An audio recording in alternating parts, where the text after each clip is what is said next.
Je suis Jamila. Mon fils, Fares, se plaignait de douleurs abdominales. Il se sentait très fatigué. Arrivé à l'hôpital, nous avons attendu dans la salle et puis au bout de 45 minutes, nous avons été appelés. Ce monsieur se présente, il fait une palpation très rapide de l'abdomen de Fares. Non madame, ce n'est pas une appendicite. Il n'y a pas d'urgence vitale. Il m'a fait sortir avec Fares. On est resté comme ça dans l'attente, toujours pas de médecin. Vers minuit, Fares se plaint de douleurs assez violentes. Je le voyais très crispé, avec des sueurs.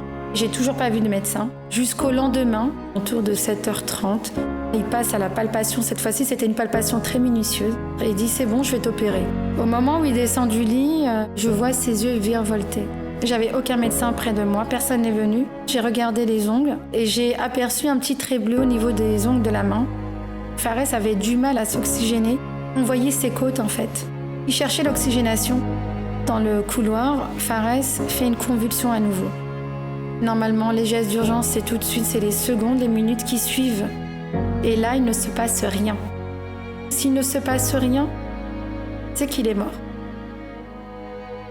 J'ai eu un entretien par la suite. Le rapport d'autopsie a déterminé qu'il est bien décédé d'un choc septique lié à une péritonite appendiculaire. Toutes les alertes que j'avais données étaient des signes d'alerte pour dire qu'il était en choc septique et non une crise d'angoisse. L'association France Sepsis a vu le jour le 7 mai 2020. Mon rôle en tant que président de cette association, c'est de faire entendre ce qu'est le sepsis, de définir et de former et d'informer le grand public et les professionnels de santé. Mon objectif est que l'on arrive tous ensemble à décrypter le sepsis et de pouvoir reconnaître le sepsis comme une urgence imminente. Safety flows through me. BD, advancing the world of health.